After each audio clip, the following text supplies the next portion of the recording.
Vamos entonces a ver un ejemplo para entender un poco más todos los conceptos que hemos trabajado hasta el momento. Vamos a hablar de rutas, vamos a hablar de tiempos, vamos a hablar de actividades sucesoras, predecesoras y utilicemos este ejemplo para ello. Supongamos que tenemos un proyecto con actividades que denotamos como A, B, C, D, E y F que tienen que ver con la construcción. La construcción tiene esas actividades que denotamos con las letras que acabamos de nombrar y cuyas actividades tienen que ver precisamente con comprar el terreno, construir las bases, comprar materiales, construir una estructura, pues la estructura eléctrica del proyecto, por ejemplo, construir la red de otros servicios, trabajar y hacer los acabados para que la obra nos quede lo más pulida posible. Cada uno de ellos tiene una duración, la vemos acá en la filmina, en el tablero, y cada una de ellas, ya aprendimos, tiene actividades predecesoras. Es decir, para poderse ejecutar, tiene que haberse cumplido una anteriormente. Esta primera actividad de comprar el terreno, como nos damos cuenta en nuestro ejemplo, no le establecimos una actividad predecesora. Es decir, para hacer la actividad A, no hay que cumplir con ninguna antes y por lo tanto seguramente va a ser la actividad inicial. Pero veamos como otro ejemplo la actividad E de construir redes de servicios. Para ella hay que haber terminado ya las actividades B, C y D. Tengamos esto muy presente porque es importante para lo que vamos a ver ahora, recordando el método PERT y entendiendo ahora el método de la ruta crítica o CPM. Todo esto nos configura una metodología muy interesante trabajada en proyectos, muy común, que se denomina el método PERT-CPM. Vamos entonces a ver cómo lo manejamos de aquí en adelante. Veamos qué hacemos entonces. Por ejemplo, si este proyecto tiene las etapas y queremos trabajar con la red, veamos lo que podemos hacer aquí más adelante. Tenemos proyectos, tenemos una actividad inicial que es la A, ya vimos que tiene una duración de 2 y que es nuestra etapa inicial, lo acabamos de decir, porque es la etapa que nos permite no tener predecesoras, pero sí manejarlo entonces. Y construimos la red. ¿Cómo la construimos? Como lo entendimos anteriormente. Fíjense, por ejemplo, que la actividad B tiene como actividad predecesor la A y tiene una duración de 12. La actividad C tiene como actividad predecesor la A. Y ya notamos que, por ejemplo, la actividad E tiene como actividades predecesoras la C, la B y la D.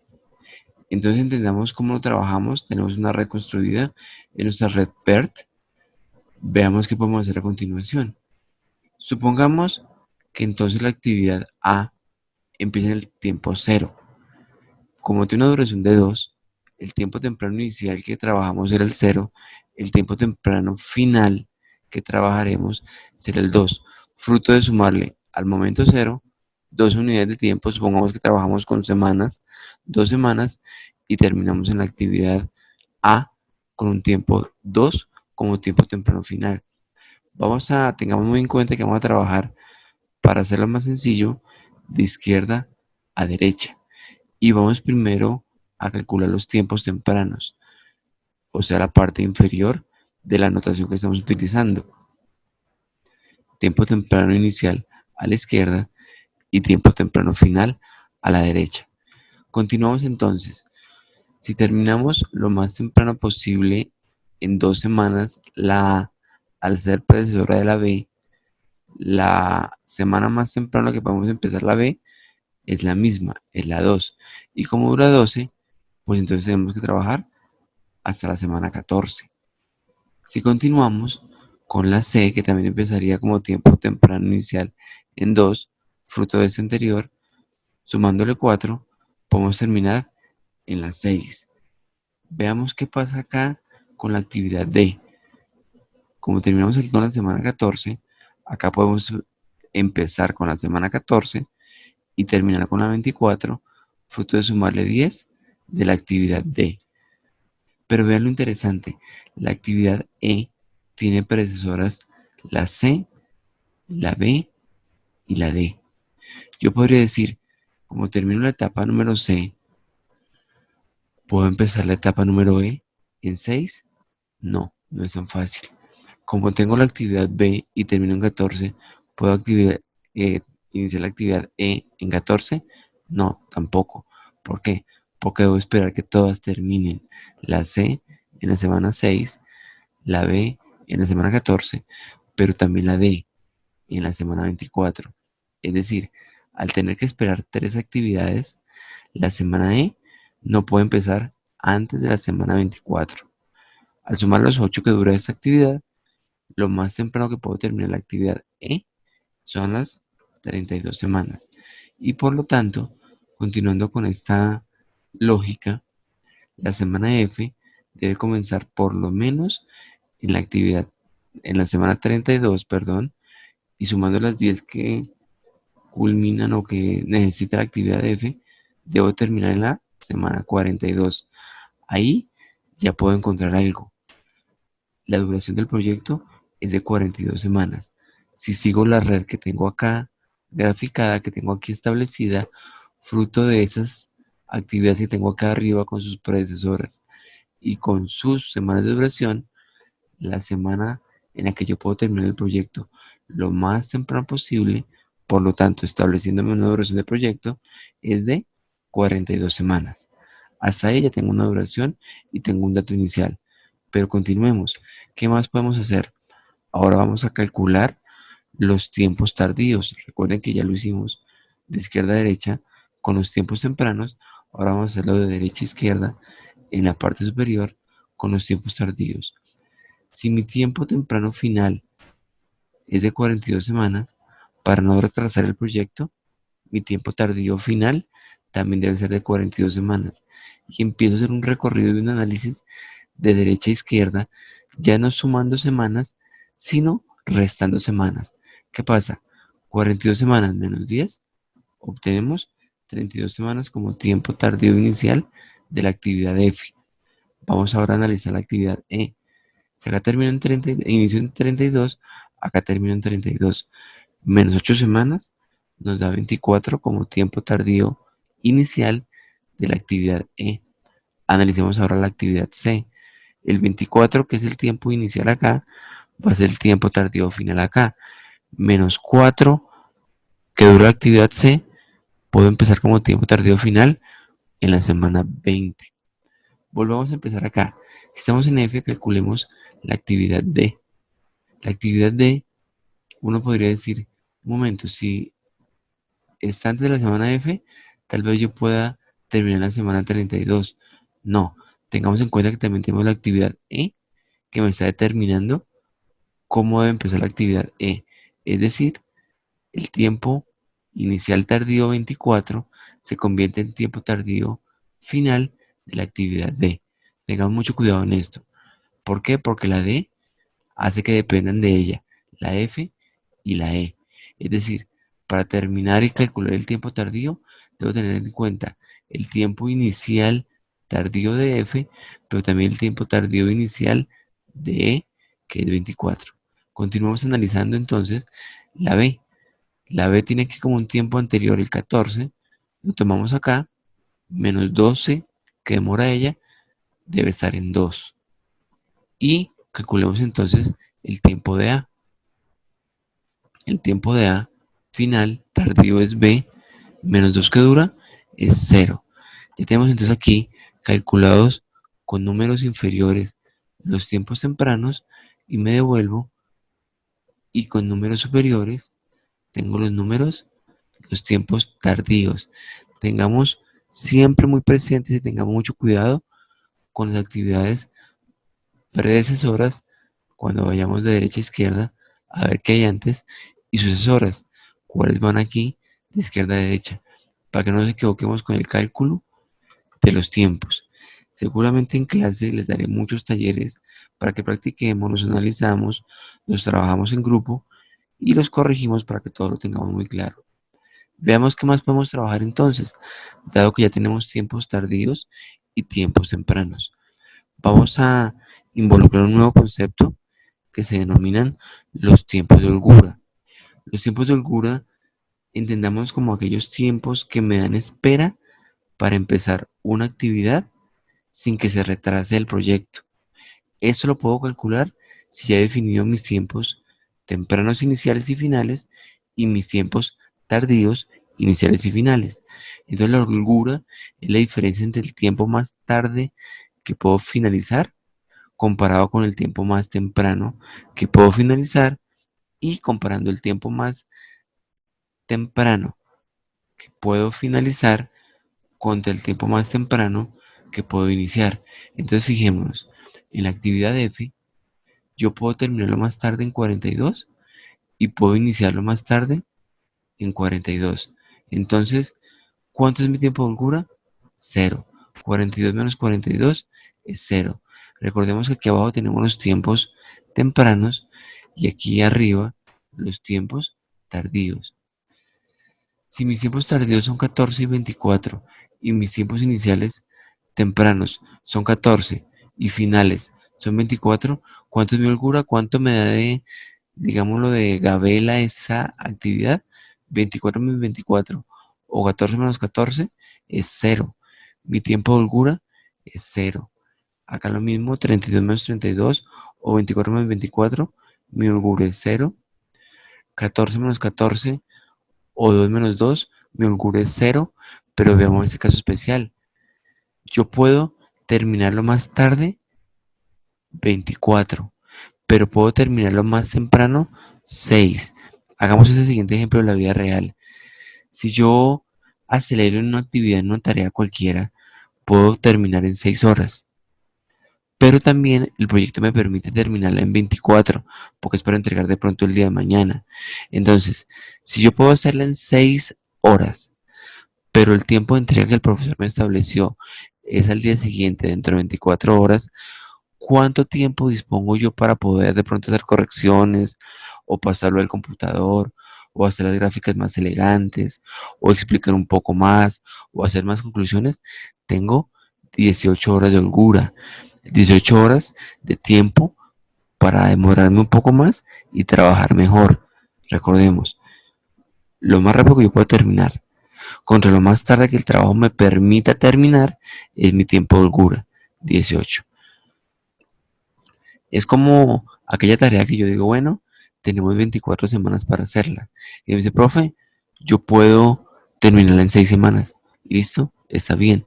Pero otro grupo me dice, profe, yo me demoro 12 semanas. Está bien, tengo una holgura. Profe, yo me demoro hasta 22 semanas. También está bien, tengo una holgura. Profe, me voy a demorar las 24 semanas porque le voy a entregar un proyecto espectacular. Perfecto, está bien. Profe, ¿sabe qué? Yo quiero demorarme como 25 semanas. Ahí abrí una alerta.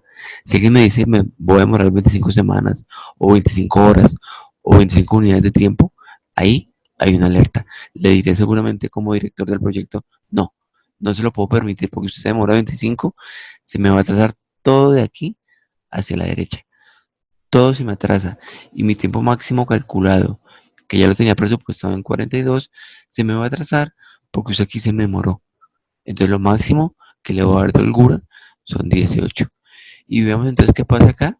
Con la actividad A no tiene ninguna holgura.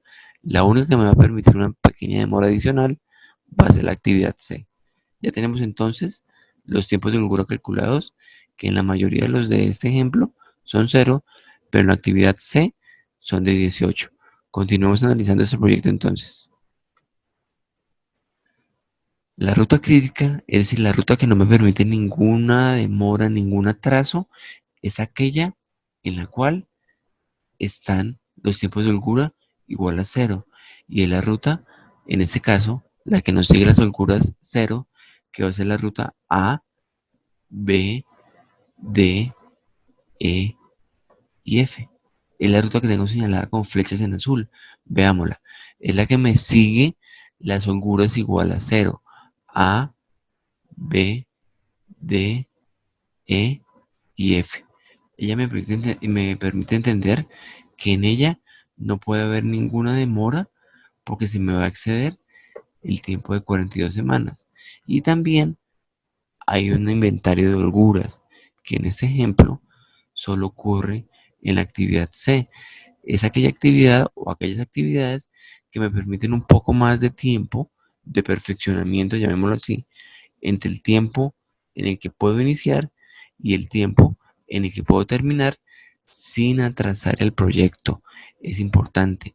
Las holguras no van a formar parte de la ruta crítica. ¿Por qué? Porque me permiten moverme en ese rango, en este ejemplo entre 6 y 24, sin atrasar el proyecto. Continuamos analizando un poco más en la siguiente filmina a ver qué pasa. Veamos otra metodología denominada es muy común, ya que utilizamos comúnmente para los cronogramas, que se llama el diagrama de Gantt. Es mucho más simple, pero no involucra tiempos de holgura, no involucra rutas críticas, sino solo involucra un proceso de predecesoras y sucesoras, es decir, cuál debe ir primero y cuál debe ir después. Veamos el ejemplo que tenemos acá en nuestra pantalla. Tenemos un proyecto que tiene actividades A, B, C, D, E, F y G. Acá las representamos con algunas actividades que ejemplifican. Tenemos las predecesoras y tenemos la duración de cada una de ellas. Veamos entonces un diagrama de Gantt. Un diagrama de Gantt es muy sencillo de elaborar. Lo podemos trabajar entonces con las barras que utilizamos comúnmente para ver los tiempos. Veamos este diagrama que elaboramos con el que acabamos de poner como ejemplo. La actividad A no tiene ninguna predecesora y demora 10 unidades de tiempo. Digamos que son días. Entonces, la A demora 10 días. La B demora 6, pero para poder empezar, tiene como predecesor la A, es decir, debe haberse culminado la A. Entonces, la B tiene 6 semanas y tiene que haber terminado la A, perdón. La C no tiene predecesoras y también demora 6 unidades de tiempo. Es decir, la C puede empezar desde el principio porque no tienen predecesoras y puede demorar 6. La D demora 8 y tiene la C como predecesora. Es decir, la D, acá la graficamos, tiene 8 unidades y necesita que la C culmine. La E demora 2, pero hay que haber acabado la B y la D. Es decir, la E debe haber terminado ya la B y debe haber terminado la D. Es decir, no puede empezar sino acá y demora 2. La E demora 6 y necesita la E como predecesora. Entonces demora 6 y necesita la E como predecesora. Y finalmente la F, perdón, la G tiene como predecesor la G, la F y demora 2. La G tiene como predecesor la F y demora 2. ¿Para qué nos sirve una gráfica de estas? Para hacer un análisis de avance o posible retraso de una actividad, de un proyecto, depende de cuando yo me encuentre. Lo voy a ejemplificar acá con la barra roja. Supongamos que llego yo aquí a la semana número 12. Tras una barra roja y me muestra que la A debe haber culminado, que la B debe haber empezado y llevar ya un avance, que la C debe haber culminado y que la D debe tener ya un inicio y un avance importante, que solo la B y la D deben tener algo pendiente, estas no, y que tampoco debe haber empezado todavía ni la E, ni la F, ni la G. Todo aquello que se me salga de esta lógica va atrás de mi proyecto. Entonces me sirve para hacer un seguimiento de secuencialidad, de ecuaciones, de secuencialidad, de etapas. Quiero entonces aquí con estas gráficas contarles que depende el autor que uno consulte o depende el software, porque también hay software que nos ayudan por medio de paquetes de sistemas a trabajar la ruta PERT, el diagrama Gantt, el diagrama CPM. Hay notaciones un poco diferentes, cambia como la parte visual, pero todas manejan la misma lógica. Vean, por ejemplo, aquí el de arriba a la izquierda. Trabaja cajas, trabaja actividades, trabaja tiempos, trabaja holguras con una metodología. El de aquí abajo es otro ejemplo, también lo maneja igual, hace una tabla, pone aquí unas gráficas para cada actividad, trabaja colores. Acá hay unos ejemplos de diagrama de Gantt manejado con un software muy sencillo. Acá hay otro que lo maneja uno, que es muy común y para el cual tendremos un video tutor en el aula virtual, en el avatar, que es el diagrama de Gantt, trabajada por un paquete de Microsoft denominado Project. lo vamos también a ver en algún momento en tutoriales que les brindaré con todo gusto en el aula virtual. Pero fíjense que finalmente la lógica es la misma. Trabajamos de la misma manera la secuencialidad de proyectos. Entonces vamos a terminar este capítulo de hoy dando algunas conclusiones, algunas ideas de cierre para esta clase de proyectos. Veamos entonces qué nos plantea la teoría y qué podemos tener como conclusiones. ¿Qué es el diagrama de Gantt y qué es el método de proyectos trabajados con PER-CPM?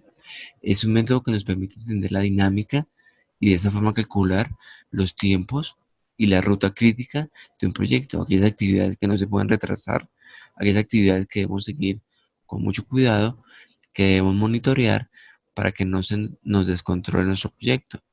Y son aquellas que nos dan también algunas holguras, las que están por fuera de la ruta crítica, es decir, las que nos permiten algunos retardos, sea para empezar a proveer materiales, sea para empezar la actividad o sea para perfeccionarla, son aquellas que pueden demorarse un poco más, que también tenemos que entender como administradores de empresas, como gerentes, que el trabajar nuestros proyectos por proyecto, por diagramas de Gantt, por diagramas de PER-CPM, nos permiten direccionar mucho más mis recursos, optimizarlos e imprimir de la mejor manera los esfuerzos de mi mano de obra, de mis recursos, atendiendo de la mejor manera precisamente cuáles son las actividades más críticas, las cuales he calculado seguramente en mi diagrama CPM. Recordemos que CPM es precisamente la sigla en inglés para el método de la ruta crítica. Y finalmente, recordar que el más conocido de ellos es el Microsoft Project. Lo veríamos, recuerdo, de nuevo en algún tutorial. Entonces, ¿qué quiero yo hacer para finalizar este capítulo, para finalizar este video? Agradecerles que hayan estado conmigo, que hayamos trabajado claramente esto. Recordemos que vamos a tener entonces eh, algunos proyectos, vamos a tener algunos ejemplos, vamos a tener actividades, talleres, vamos a trabajar en grupo, vamos a trabajar en nuestra casa, vamos a aprovechar esta dinámica que nos da la comunicación sincrónica y asincrónica para mejorar nuestro rendimiento. Muchachos, queridos estudiantes, muchas gracias por haber estado conmigo. Me despido y nos vemos en un nuevo proyecto de la asignatura. Que les vaya bien. Hasta luego.